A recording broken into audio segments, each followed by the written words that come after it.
श्रीमद् भगवद गीता अध्याय 7 भगवत ज्ञान श्लोका नंबर 30।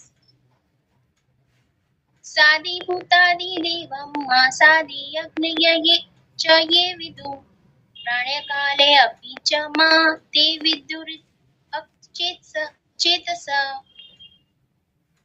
शब्दार्थ स आदिभूत तथा भौतिक जगत को चलाने वाले सिद्धांत, आदि देवम समस्त देवताओं को नियंत्रित करने वाले, माम मुझको, स आदि यज्ञम तथा समस्त यज्ञों को नियंत्रित करने वाले, च भी ये जो विदु जानते हैं, प्रयाण मृत्यु के, काले समय, अपि भी, च तथा, माम मुझको, ते वे विदु जानते हैं, युक्त चेतसा जिनके मन मुझ में लगे हैं।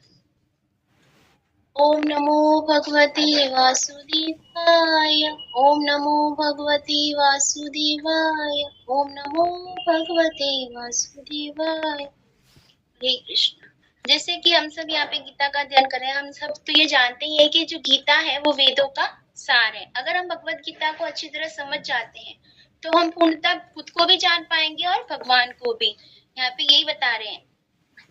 तो हमें, जैसे कि हमने पिछले श्लोका में, कल भी माता जी ने इतनी सुंदर क्लास की थी, हमें ये समझाया था कि 7.28 में भगवान हमें ये बता रहे हैं कि पुण्य क्या होता है, कि जिसने पिछले जन्मों में जरूर कुछ पुण्य किए होते हैं, जैसे कि हम सब जानते हैं, तो ही हमें भगवत प्राप्ति होती है। हम भगवान की सेवा में जाते हैं, भगवान की शरणागत हो पाते हैं, हमें भगवान की कृपा प्राप्त होती है। और जैसे 7.29 में यहाँ पे प्रभुपाद जी में बता रहे हैं कि बुद्धिमान व्यक्ति कौन होता है, बुद्धिमान व्यक्ति के क्या लक्षण होते हैं। यहाँ पे यही बता रहे हैं कि जैसे जो बुद्धिमान होता है वो जरा तथा मृत्यु की मुक्ति पाने के लिए यत्नशील रहते हैं।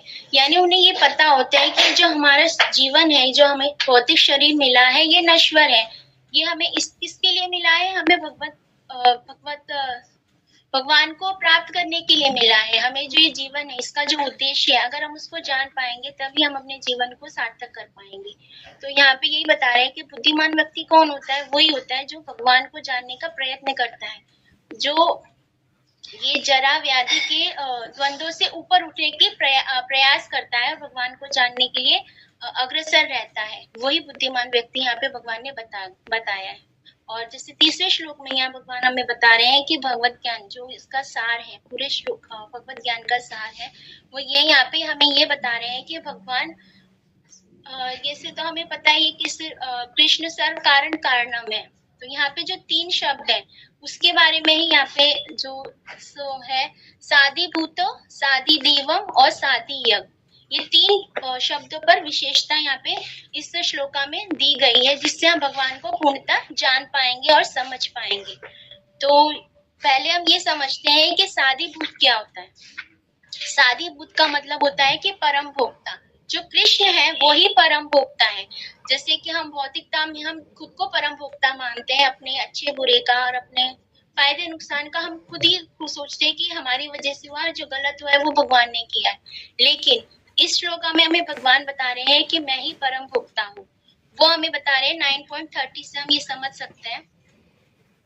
इसमें भगवान ये बता रहे हैं कि यदि कोई जंग से जंग कर्म करता है, किंतु यदि वह भक्ति में रत रहता है तो उसे साधु मानना चाहिए, क्योंकि वह अपने संकल्प में अडिग रहता है। तो यहाँ पे ये बता रहे हैं जो भगवान है वो कितने परम दयालु हैं, सादि भूत है, यानी कि जो कितना भी निष्कृष्ट क्यों ना हो, कहते हैं ना, जो चंडाल है वो भी अगर मेरी शरण में आता है तो मैं उसको भी अपनी शरण में लेता हूँ, उसको भी अपना भक्त स्वीकार करता हूँ।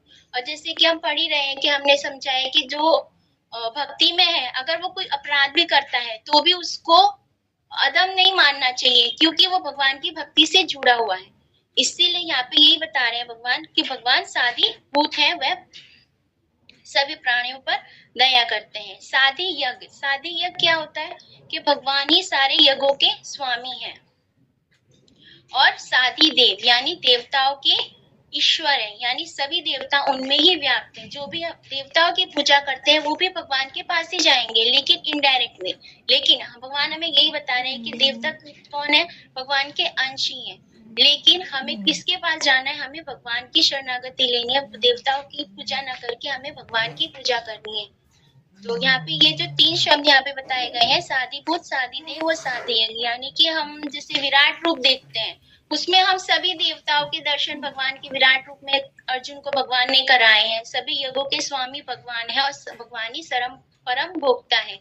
ये 3 चीजें जो समझ लेता है, वो ही ये दिव्य ज्ञान को समझ पाता है, और वही परम, यहाँ पे जैसे पिछले श्लोक में भगवान ने बताया था कि वही तद ब्रह्म कहलाता है। तद ब्रह्म कौन है? जो भगवान को तत्व से जान लेता है, भगवान को ये जान लेता है कि भगवान ही परम सर्व कारणम है।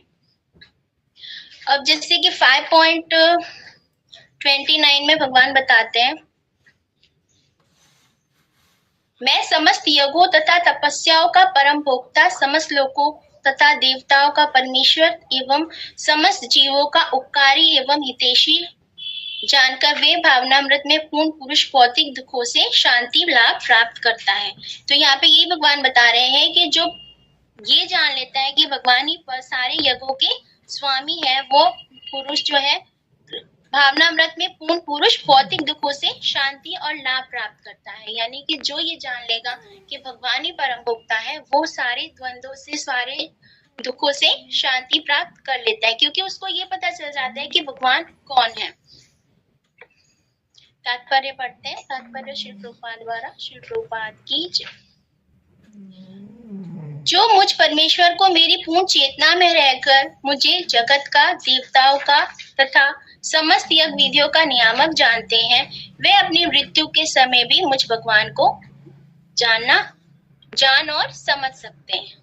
तो यहाँ पे भगवान यही बताते हैं, जैसे कि जो 3 चीज मैंने बताई यहाँ पे, जो ये 3 शब्द है, भगवान जब जो जीव है, जब वो इनको समझ लेता है, तो वो अपने मृत्यु के समय भी भगवान को जान और समझ सकता है। जैसे कि हमने ये देखा है कि कहते हैं कि अभी क्या जरूरत है ये भक्ति करने की, वेद वगैरह, तुम क्यों इतने हमें भी, जैसे हमें बोलते हैं कि तुम क्यों सारा दिन क्लासेस में लगे रहते हो या पढ़ने में लगे रहते हो, तुम अपना जो टाइम है इसी में सारा दिन लगा देते हो, तुम हमारे पास नहीं बैठते हो।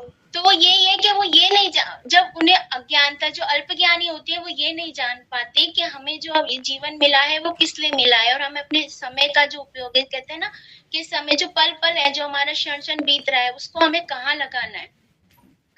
यहाँ पे यही बता रहे हैं कि जो सारे जीवन, जिस चीज की हम प्रैक्टिस करते हैं, अंत समय में हमें वही याद आता है। कहते हैं जो मृत्यु के समय होता है, तो जो हमारा जीवन काल में हमने जो भी कर्म किए होते हैं, वो सब हमारे आगे, कहते हैं ना कि एक वीडियो की तरह हमारे सामने आते हैं कि हमने क्या क्या कर्म किए, कैसे कैसे हमने कर्म किए थे। तो लास्ट टाइम पे भगवान को याद करना बहुत ही कठिन है, वो इजी नहीं है कि हम भगवान एकदम, कहते हैं ना कि जब अंत समय आएगा तब देख लेंगे, तब राम राम जप लेंगे, अभी क्या जरूरत है। तो ऐसा नहीं होता। अब जैसे कि हम एक स्टूडेंट का एग्जाम्पल ले लेते हैं कि अगर कोई स्टूडेंट सारे साल पढ़ाई ना करे और लास्ट टाइम पे बोलेगा मैं तो पहले दिन पढ़ूंगा तो भी कुछ ना कुछ तो लिख ही आऊंगा, पास तो मैं हो ही जाऊंगा, मतलब उसको कोई गोल या कुछ वो नहीं होता कि मुझे कुछ अचीव करना है या मेरा कोई लक्ष्य है। वो बस एक, कहते हैं ना कि एक जीवन जीने के लिए, एक मस्ती मौज के जीवन जीने के लिए अपना जो सारा समय है उसको नष्ट कर देता है।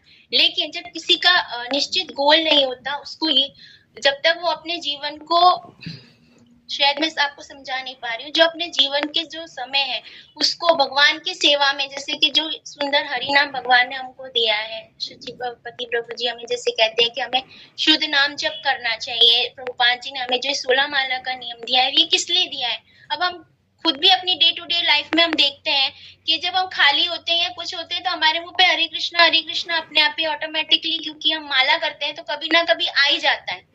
खाली बैठे होते हैं तो ये हमारे मुंह पे आ ही जाते हैं। तो ये हमारी एक प्रैक्टिस है, ताकि जो अंत समय है उसमें हम भगवान को याद कर सके, सुमिरन कर सकते। और भगवान तो खुद कहते हैं कि जो मेरी शरण में आ जाता है उसको अंत समय में मैं उसको याद दिलाता हूँ।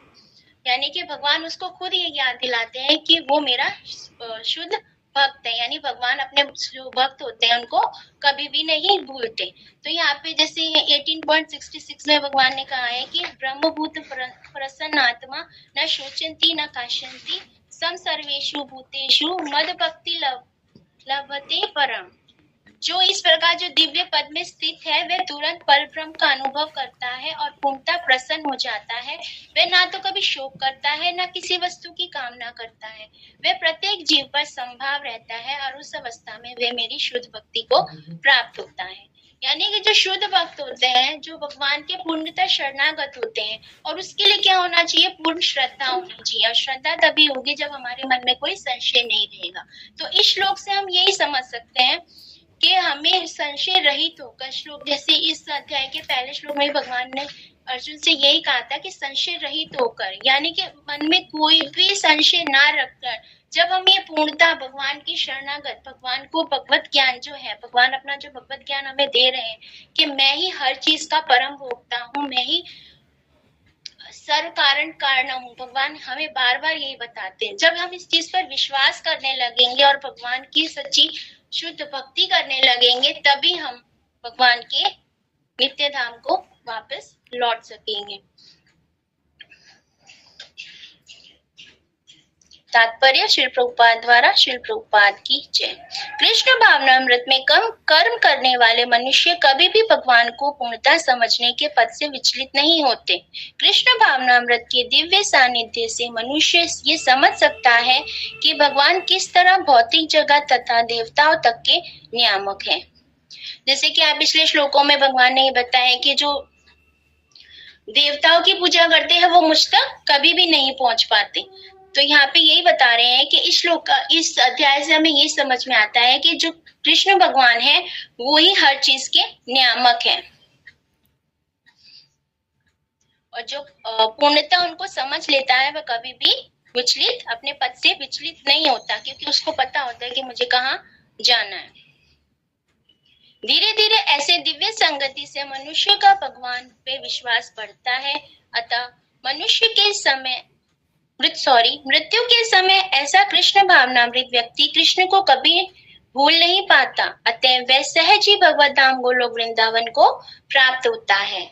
यानी कि जो शुद्ध भक्त होते हैं, जो भगवान को जानते हैं, वो कभी भी अपने मरने की भी टेंशन नहीं लेते कि मेरी मृत्यु कैसे होगी या मुझे कितना कहते हैं ना कितनी तकलीफ है। जैसे कि मैंने अभी बताया 54 में भगवान ने यहाँ पे बताया है कि जो शुद्ध भक्त होता है वो ये नहीं, किसी चीज के लिए शोक नहीं करता, किसी चीज के लिए प्रफुल्लित भी नहीं होता। उसको ये पता होता है कि जो भी होता है भगवान की कृपा से ही होता है, और जैसे मैंने कर्म किए हैं वैसा ही मुझे दुख तो भोगने ही पड़ेंगे।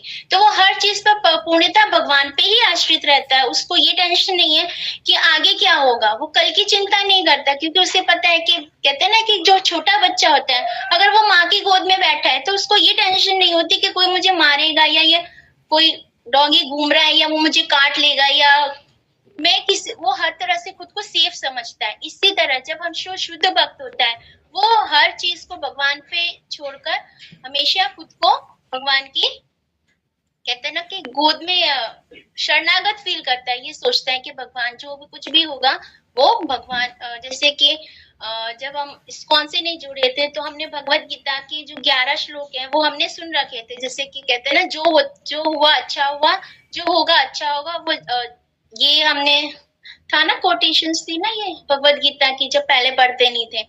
तो मतलब मैं अपनी लाइफ का बता रही हूँ, मेरी जो मोटो था यही था कि जो होता है अच्छे के लिए होता है। मैं हमेशा जो भी कुछ भी अगर तकलीफ भी आती थी तो हमेशा यही सोचती थी कि जो होता है अच्छे के लिए होता है। मतलब ये शुरू से ही मन में था।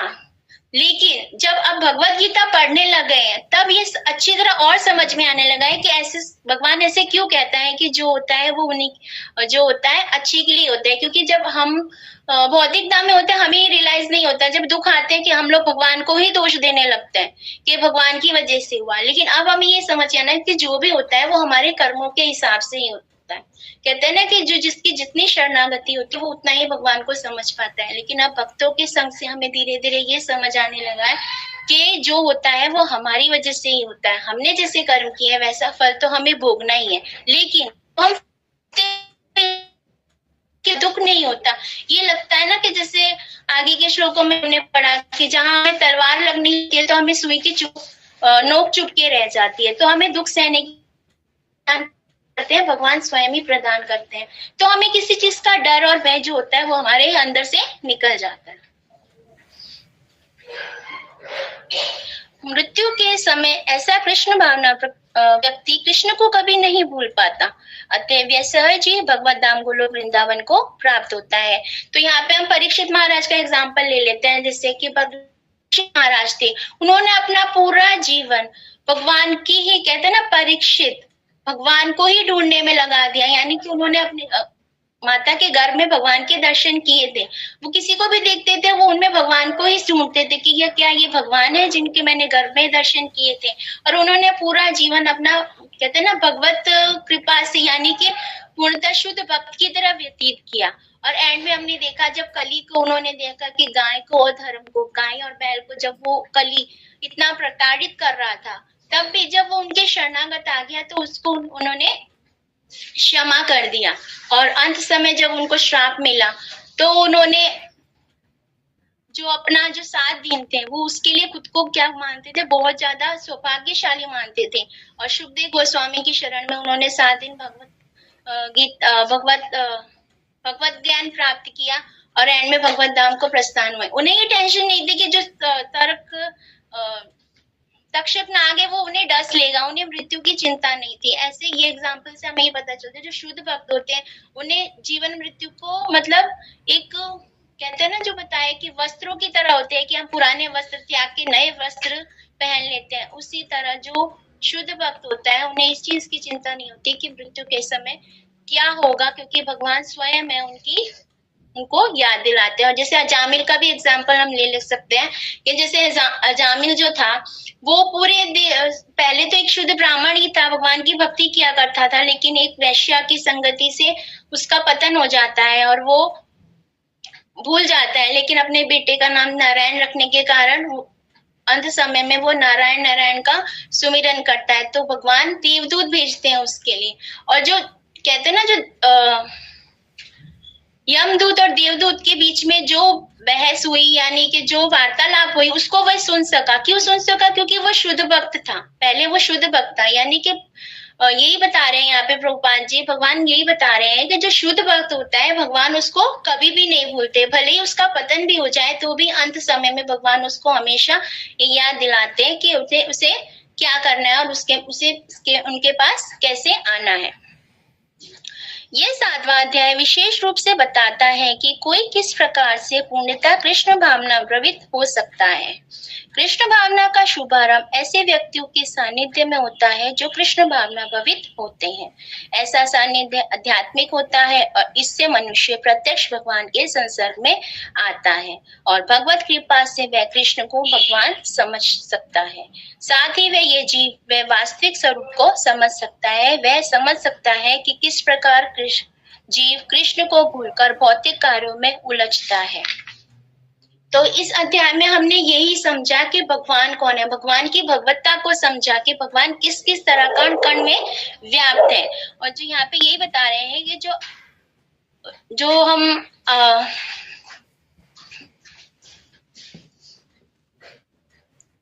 भगवान के संसर्ग में आता है और भगवत कृपा से वह कृष्ण को भगवान समझ सकता है और हम भगवान की भगवत्ता को, भगवान को अच्छी तरह और समझ सकता है। जैसे कि दूसरे अध्याय में हमने ये समझा था कि हम कौन है। पहले भगवान ने हमें बताया था कि हम कौन है और अब भगवान हमें ये बता रहे हैं कि भगवान कौन है।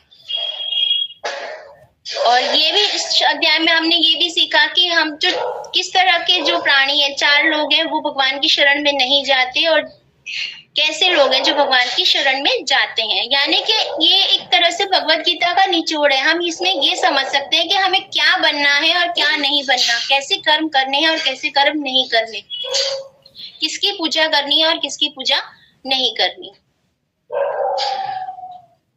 सत्संगी में रहने से कृष्ण भावना के क्रमिक विकास से जीव ये समझ सकता है कि किस प्रकार कृष्ण को भूलने से वह प्रकृति के नियमों के द्वारा बद्ध हुआ है। तो यहाँ पे यही बता रहे हैं कि वो यह जो जीव है वो यह समझ सकता है कि जो कृष्ण को भूलने के कारण, यानी कि अपने परम पिता को भूलने के कारण वो किस तरह माया के द्वंद्वों से बन चुका है। वह ये भी समझ सकता है कि मनुष्य जीवन कृष्ण भावनामृत को पुनः प्राप्त करने के लिए मिला है, अतः इसका सदुपयोग परमेश्वर के हेतु की कृपा प्राप्त करने के लिए ही करना चाहिए। तो यहाँ पे यही बता रहे हैं कि जो हमें मनुष्य जीवन मिला है वो भगवान के पास पुनः लौटने के लिए, तो यहाँ पे ये बता रहे हैं जो हमारा जो जीवन है वो हमें किस लिए मिला है, भगवान को प्राप्त करने के लिए मिला है। हम माया के द्वंद्वों में फंस के भगवान को भूल चुके हैं। इसका सदुपयोग परमेश्वर की हेतु की कृपा प्राप्त करने के लिए ही करना चाहिए। यानी कि जो ये मनुष्य जीवन मिला है, जैसे कि हमने पहले भी सुना और पढ़ा है कि जो पशु होते हैं वो भी हमारी तरह जो हम मनुष्य करते हैं वही पशु भी करते हैं, लेकिन मनुष्य को ये बुद्धि दी है कि वो खुद को भगवान की सेवा में, भगवान की भक्ति में लगा सके। खाली मनुष्य को ही ये पर्याप्त बुद्धि प्राप्त हुई है।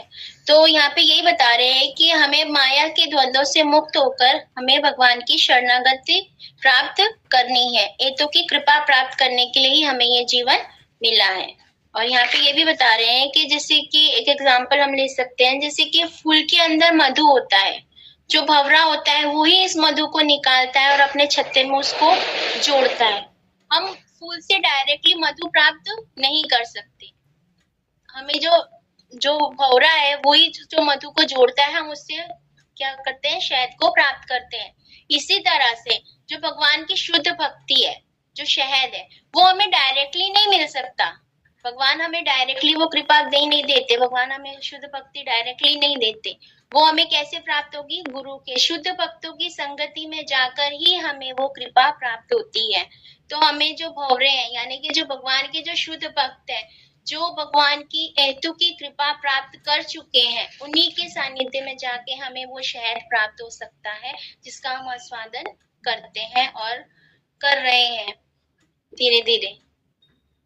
साधना भक्ति, अभी तो हम साधना भक्ति ही कर रहे हैं, धीरे धीरे सीख रहे हैं कि भक्ति क्या होती है, लेकिन उनकी कृपा से ही हम भगवान को प्राप्त कर सकते हैं। तो यहाँ पे यही बता रहे हैं कि जो निष्काम, निष्कपट और अनुकूल भाव से जो भगवान की सेवा करता है वही भगवान को समझ सकता है। इस अध्याय में जिन अनेक विषयों की विवेचना की गई है वे है दुख में पड़ा हुआ मनुष्य, जिज्ञासु मानव, अभावग्रस्त मानव, ब्रह्म ज्ञान, परमात्मा ज्ञान, जन्म मृत्यु तथा रोग से मुक्ति एवं परमेश्वर की पूजा। यानी कि इस अध्याय में जिन विषयों का यहाँ पे उल्लेख किया गया है, जो चीजें हमें प्रभुपाद जी ने यहाँ समझाई है कि दुख में पड़ा हुआ मनुष्य, जिज्ञासु, अभावग्रस्त मानव, ये जो होते हैं वो ही भगवान की शरणागति को प्राप्त करते हैं। और यहाँ पे हमें ब्रह्म ज्ञान, परमात्मा का ज्ञान और जन्म मृत्यु रोग से मुक्ति एवं परमेश्वर की पूजा, इनके बारे में भी जानकारी मिली है कि हमें परम परमेश्वर की पूजा करनी है, देवताओं की पूजा नहीं करनी है। और ब्रह्म ज्ञान क्या है, भगवान को जानना। परमात्मा का ज्ञान यानी कि जो परमात्मा के रूप में जो भगवान है वो हमारे हृदय में भी वास करते हैं, हमें उनके सम्मुख होना है, उन्मुख नहीं होना। और वो कैसे होगा, शुद्ध भक्ति से ही होगा। जन्म मृत्यु तथा रोग से मुक्ति, जैसे कि हमने 7.29 में देखा कि जो जन्म मृत्यु रोग, इनसे मुक्त होकर जो ये सोचते हैं कि मुझे इन सब द्वंद्वों से मुक्त होकर भगवान को जानना है, भगवान की शरणागति लेनी है। किंतु जो व्यक्ति वास्तव में कृष्ण भावनामृत को प्राप्त है वे विभिन्न विधियों की परवाह नहीं करता। यहाँ पे ही बता रहे हैं कि जो वास्तव में कृष्ण भावनामृत यानी कि जो वास्तव में भगवान की शुद्ध भक्ति कर रहा है, भगवान की शरणागत है, वो इन सब विधियों की परवाह नहीं करता। वह सीधे कृष्ण भावनामृत के कार्यों में प्रवृत्त होता है, वो सीधे भगवान की शरणागति प्राप्त कर लेता है। जैसे कि हमने आगे भी पढ़ा है कि जो देवता होते हैं उनकी पूजा की जाती है और भक्ति सिर्फ भगवान की जाती है। और भक्ति कैसे की जाती है, शुद्ध सेवा, निष्काम, निष्कपट और पूर्णता अनुकूल भाव से भगवान की सेवा करेंगे तो ही हम पूर्णता कृष्ण भावनामृत बन पाएंगे और भगवान कृष्ण के नित्य दास के रूप में अपनी स्वाभाविक स्थिति को प्राप्त कर सकते हैं। ऐसी अवस्था में वह शुद्ध भक्ति में परमेश्वर के श्रवण तथा गुणगान में आनंद पाता है। अब यहाँ पे एक एग्जाम्पल था, जैसे प्रभु जी बता रहे थे कि एक भक्त पूछता है प्रभु जी से कि हम सब कुछ कर रहे हैं, शुद्ध भक्ति मतलब प्रयास भी कर रहे हैं, जपा कर रहे हैं, मंगला आरती कर रहे हैं, श्रवण भी कर रहे हैं, लेकिन हमें आनंद क्यों नहीं आ रहा। तो प्रभु जी इतना सुंदर जवाब देते हैं कि अगर खीर बनाई है, खीर में अगर तुम 2-4 बूंद केरोसिन की डाल दोगे तो क्या तुम्हें टेस्ट आएगा? हालांकि वो इतनी अच्छी खीर है, लेकिन तुमने उसमें अगर 2-4 बूंद केरोसिन का डाल दिया तो क्या उसका टेस्ट आएगा? तुम्हें मजा आएगा, आनंद आएगा, तुम खीर का आनंद उठा पाओगे? उसी प्रकार से तुम सब कुछ कर रहे हो, लेकिन उसमें इंद्र तृप्ति या कहते हैं ना भौतिक कामनाओं का भी 1-2 बूंद डाल रहे हो तो तुम्हें पूर्णतः आनंद नहीं आएगा। तुम्हें आनंद कब आएगा? जब तुम अपने मन को, जैसे कि हमने आगे भी पढ़ा है कि अभ्यास और वैराग्य के द्वारा ही हम अपने मन को कंट्रोल में करके शुद्ध भक्ति कर सकते हैं।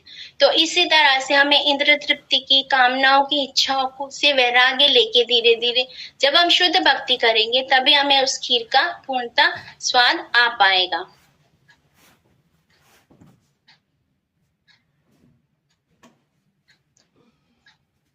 वह सीधे कृष्ण भावनामृत के कार्यों में प्रवृत्त होता है और उसी से भगवान कृष्ण के नित्य दास के रूप में अपनी स्वाभाविक स्थिति को प्राप्त करता है।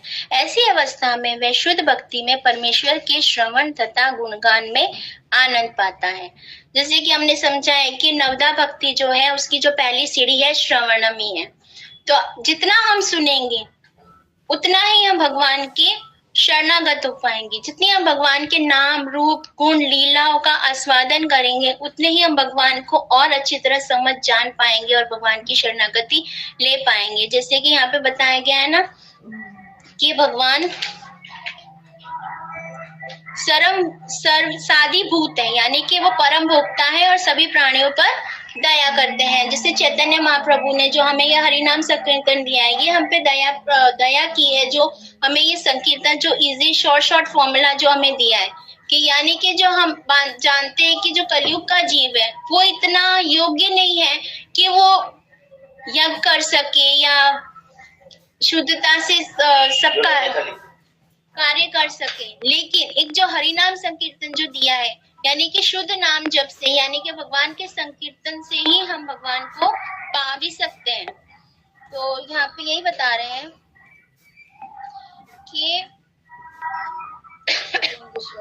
ऐसी अवस्था में वह शुद्ध भक्ति में परमेश्वर का श्रवण गुणगान में आनंद पाता है। उसे पूर्ण विश्वास रहता है कि ऐसा करने से उसके सारे उद्देश्यों की पूर्ति होगी। ऐसी दृढ़ श्रद्धा दृढ़ व्रत कहलाती है और यह भक्ति या दिव्य प्रेम भक्ति की शुरुआत होती है। समस्त शास्त्रों का भी यही मत है। भगवद गीता का यह 7वां अध्याय इसी निश्चय का सारांश है। इस प्रकार श्रीमद् भगवद गीता के 7वें अध्याय भगवत ज्ञान का भक्ति वेदांत तात्पर्य पूर्ण। हरे कृष्ण। तो इस अध्याय में यही बताया गया है कि जो शुद्ध भक्ति है वो हमें किस तरह प्राप्त की जा सकती है। हम तभी प्राप्त कर सकते हैं जब हम भगवान के भगवत ज्ञान को हम समझ पाएंगे, गीता के ज्ञान को हम समझ पाएंगे। यानी भगवान इस अध्याय में हमें यही बता रहे हैं कि वही परम भोक्ता है, सर्व कारण कारणम है, सभी देवताओं के ईश्वर है और तीसरा वही परम भोक्ता है, वही देवताओं के ईश्वर है और वही सब प्राणियों पर दया करते हैं। सब जीवों के परमात्मा रूप में सभी जीवों के अंदर व्याप्त है। तो यहाँ पे जो भगवत ज्ञान हमें ये भगवान ने ये दिया है कि हमें सब कुछ छोड़कर सारे संशय से रहित होकर हमें पूर्णतः भगवान की शरणागति प्राप्त करनी है। शुद्ध भक्तों के संग में रहकर अपने गुरु के कथनों पर का आचरण करके हम भगवान को इजीली पा सकते हैं, भगवान की शुद्ध भक्ति को पा सकते हैं। हरे कृष्ण माता जी।